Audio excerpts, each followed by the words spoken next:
The Magic trailed by 3. You know what, fellas? As good as the Magic were a season ago offensively, they didn't really rely too much on ball movement. I mean, they finished in the bottom 5 in terms of assists per game as a unit.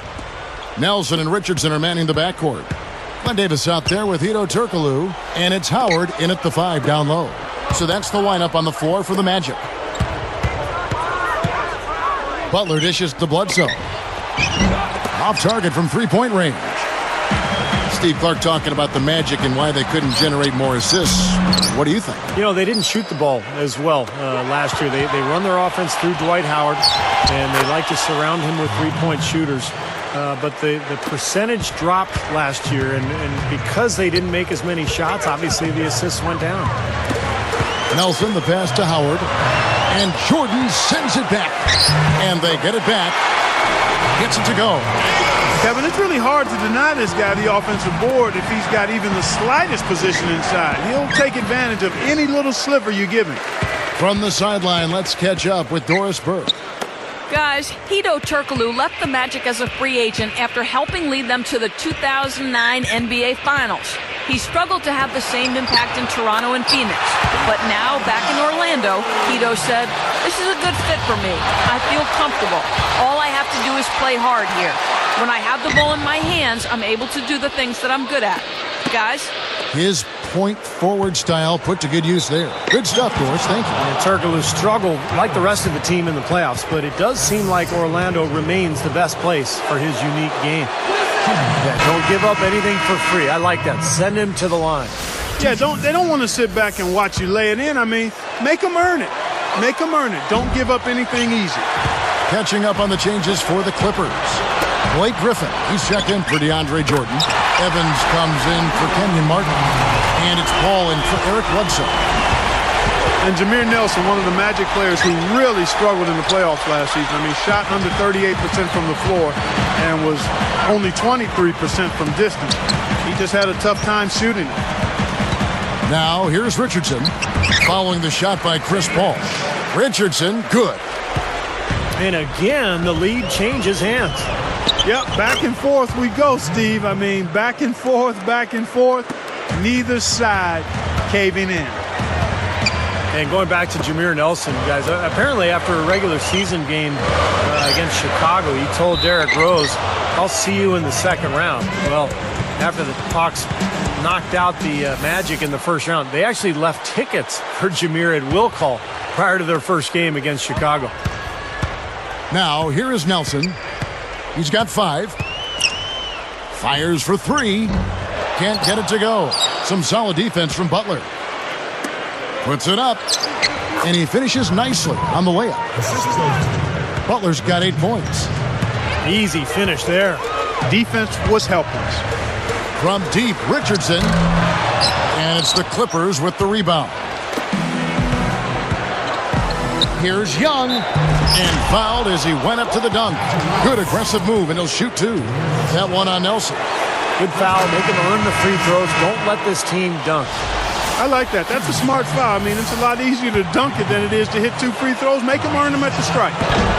DeAndre Jordan's checked in for Reggie Evans. Well, the Clippers made so much improvement last year, but one area they struggled, they only went 13-17 against the weaker Eastern Conference. So that's a number they'd like to improve upon this year. The shot by Howard. Once again off the mark, Orlando. That's not his shot there, guys. And whether you play D on him or not, he's usually going to miss that one.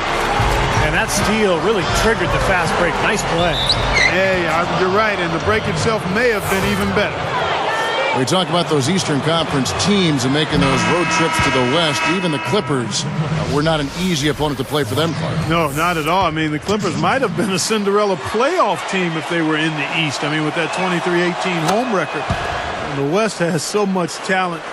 Top to bottom, it's on display every night. The Magic making a switch here. Duhan's checked in. Chris Paul covering. And here is Duhan. Passes to Richardson. Here's the 3. Duhan's shot is off. Clippers leading by 4. Here's Young. Goes up.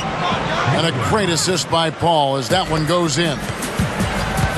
Young's got 6 points. Howard misses. Terrific defense at the rim. They got right in his path. You know, that's part of what great defenders do. They get not only in your path, but in your head a little bit, too. Vinny Del Negro didn't have an easy go of it leading the way for the Clippers in his first year coaching that team, but he was able to get them to up their win total, and that's something to build off of. Now let's send it to Doris from the sideline. Well, Kevin, one interesting storyline is that Stan Van Gundy knows that his body language can be a bit of a distraction at times. He said he's working on minimizing it in timeouts, but knows it will be a challenge. Quote, I've tried not to show as much frustration during the game and sit there and grab my head and all that. I'm still not great at it. I'm trying to get better. Aren't we all, Kevin? Thank you, Doris. Hard for some coaches to contain their emotions at times. Yeah, Stan is a really funny guy, though. I mean, he's just naturally very animated. But I can see how he'd want to maybe curb it a little bit. The free throw drops for Duhan. Well, getting back to Del Negro, Clark, I mean, this is a team that has a lot of young talent. You've got Blake Griffin to build around.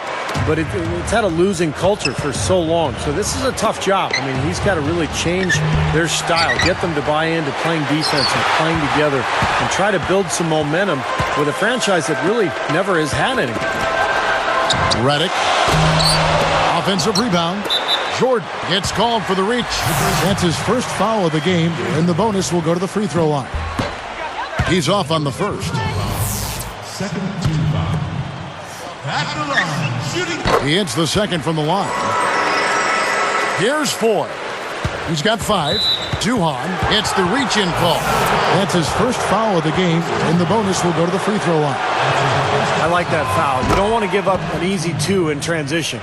No, you don't want to give up a layup. Make him earn them from the stripe, and maybe you get a break and he makes only one of the free throws or misses them both.